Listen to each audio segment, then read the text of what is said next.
So this particular setup is MQ2 smoke detector, and it can detect carbon monoxide, LPG gas leak and smoke.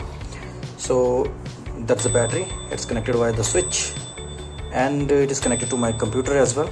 And also there is a buzzer, there is a MQ2 sensor. Now what is happening right now is it is showing some values here, 00000. So if I have my lighter here, what I will do is I will turn it on, and now without the flame there is LPG gas inside. So if I put it in front of it, you can see it's detecting. On here you can see it was carbon monoxide mostly, and then now when the value becomes 0, it has stopped beeping. So let's try once again.